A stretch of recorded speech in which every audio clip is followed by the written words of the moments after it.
தளபதி. So இந்த படம் வந்து ஆக்சுவலாக ஃபர்ஸ்ட் ரிலீஸ் ஆகும்போது பார்த்தீங்கன்னா நான் ரொம்ப சின்ன பையனாக இருந்தேன். ஸோ அந்த டைம் வந்து இந்த படத்தோட புரிதலும் பெருசாக இல்லை. ஸோ அன்னைக்கு பார்க்கும்போது வந்து இதோட எக்ஸாக்ட் கதை புரியல. பட் ஒரு சின்ன ஒரு வருத்தம் இருந்துச்சு.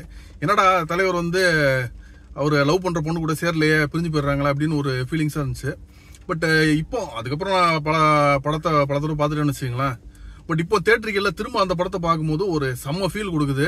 ஸோ அன்றைக்கெல்லாம் தேட்டரில் பார்க்க முடியல, இன்றைக்கி தான் ஃபஸ்ட் டைம் தேட்டரில் பார்க்குறேன். அந்த செம்ம ஃபீல், அந்த தேட்டர் வைப்பு வந்து அந்த படத்தை பார்த்தது செம்ம ஃபீலாக இருந்துச்சு. இந்த படத்தில் அதை தாண்டி வந்து அம்மாவுக்கும் பையனுக்குள்ள பாசம் வந்து ரொம்ப சூப்பராக காமிச்சிருக்காங்க. அதுவும் கிளைமேக்ஸில் வந்து அந்த ட்ரெயினில் வந்து இவர் அருண்சாமி கூடும்போது அம்மா வந்து இல்லை நான் தலைவர் கூட இருக்கேன் அப்படின்னு சொல்லி அவங்க நிற்கிறது வந்து செம்ம ஒரு ஹை கொடுத்துச்சு. அது ஓவராலாக இந்த படம் அந்த ரக்கமா கைத்தட்டலாம் பார்த்தீங்கன்னா அந்த காலத்தில் வந்து சும்மா தெருவில் நடந்து போயிட்டு இருந்தாலே எல்லாம் டிவிலையும் அந்த பாட்டு தான் ஓடிட்டு இருக்கும். அந்த அளவுக்கு ஒரு பயங்கர பட்டி தொட்டியெல்லாம் ரீச் ஆன ஒரு பாட்டு. ஸோ அதெல்லாம் இந்த தேட்டரில் பார்க்குறது வந்து தேட்டரிக்கல் ஃபீல்டில் பார்க்குறது ரொம்பவே சூப்பராக இருந்துச்சு. அதுலேயும் அந்த 90s தான் உங்களுக்கு மேக்ஸிமம் இந்த பாட்டெல்லாம் ஒன்ஸ் மோர் போட்டு கேட்டு அந்த தேட்டர்லையும் போட்டுலாம் காமிப்பாங்க. ஸோ அந்த விஷயம் திரும்ப ஒரு தடவை எக்ஸ்பீரியன்ஸ் பண்ணது வந்து ரொம்பவே சூப்பராக இருந்துச்சு. ஸோ அவர் மணிரத்னம் டைரக்டரோட ரைட்டிங் வந்து செம்மையாக இருந்துச்சுங்க. நான் ஆக்சுவலாக இன்னைக்கெல்லாம் நிறைய டைலாக்ஸ், அந்த டைலாக்ஸோட உள்ள அர்த்தம், இந்த கதைக்கு கதாபாத்திரத்துக்காக அந்த கதைக்காக வந்து ஒரு 2 மீனிங்கில் ஒரு இது பாசிட்டிவ் ஒரு மீனிங் இருந்தாலும் ஹிட்டனாக இன்னொரு மீனிங் இருக்கும். இல்லை ஒரு செகண்ட் ஹாஃபில் வரக்கூடிய ஒரு விஷயத்துக்கான ஒரு லீடுக்கான ஒரு ஆடியன்ஸ் அந்த ஒரு ப்ரிப்பரேஷன் பண்ணுற மாதிரி இருக்கும். அந்த மாதிரி நிறைய விஷயம் செம்மையாக இருந்துச்சு. அதுவும் அந்த கொடுத்த காஸ்டியூம்ஸு, அந்த ஆக்டர்ஸ் பிளேஸ் பண்ணி வச்சது, ஸோ இதெல்லாமே வந்து பயங்கரமாக கான்சன்ட்ரேட் பண்ணி எடுத்திருக்காங்க. உண்மையிலே ஒரு செம்ம ஒரு மாஸ்டர் பீஸ் இந்த படம்.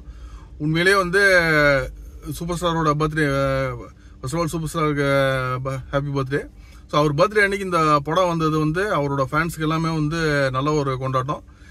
வருஷம் இந்த மாதிரி அவர் பர்த்டேக்கு ஏதாவது ஒரு பழைய படம் நல்ல ஹிட்டான படத்தை ரிலீஸ் பண்ணாங்கன்னா எல்லா ஃபேன்ஸும் நல்லா கொண்டாடுவாங்க.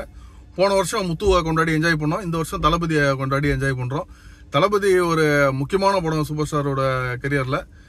இந்த படத்தில் வந்து அவர் ஏதாவது ஒரு பிரச்சனைனா நான் இருக்கேன்டாங்கிற மாதிரி ஒரு இமேஜ் அவருக்கு அதுக்கு முன்னாடியே இருந்துச்சு. அந்த இமேஜை வந்து ரொம்ப ஒரு ஆணித்தனமாக உருவாக்கின ஒரு படம் இந்த படம். இன்னொன்று, இந்த படத்தோட டைட்டில் வந்ததுக்கு அப்புறம் பார்த்தீங்கன்னா ஆளாளுக்கு இந்த டைட்டில் வந்து அந்த டைமில் வந்து ரஜினிக்கு அந்தளவுக்கு ஒரு பயங்கர ஃபேமஸ் இருந்துச்சு. எங்கே பார்த்தாலும் போஸ்டர்ஸு, எங்கே பார்த்தாலும் அந்த தளபதி வந்து ஒரு 3 கலரில் வந்து ஒன்று மேலே ஒன்று மாதிரி எழுதியிருப்பாங்க, 3 வித லைன்ஸாக. ஸோ அதெல்லாம் இன்னுமே எனக்கு ஞாபகம் இருக்குது. ஸோ அந்த டைட்டில் வந்து இப்போ ஒரு சரவணன் வந்து இளைய தளபதினு எடுத்தார். அப்புறம் அந்த டைட்டில் வந்து அவர் விஜய் எடுத்தார். இப்போ தளபதினு அவர் மாற்றிக்கிட்டாரு. ஸ்டாலினும் அதே டைட்டில் வந்து தளபதினு எடுத்துக்கிட்டாரு. ஸோ இன்னைக்கு ஒரு முக்கியமாக டாப்பில் இருக்கவங்க எல்லாம் பார்த்தீங்கன்னா இந்த படம் இன்ஸ்பயர் பண்ணி அந்த டைட்டில் வந்து அவங்களுக்கு வேணும்னு ரஜினி மேலே இருக்க ஒரு லவ்வில் வந்து எடுத்து வச்சிருக்காங்க. ஸோ அப்படி ஒரு படம். இந்த டைட்டிலுக்கு ஏற்றாப்புலேயே அந்த படத்தில் வந்து பயங்கர இம்பாக்ட்ஃபுல்லான விஷயங்கள், எஸ்பெஷலி ரஜினி சாரோட கேரக்டரில் செம்ம சூப்பராக இருந்துச்சு.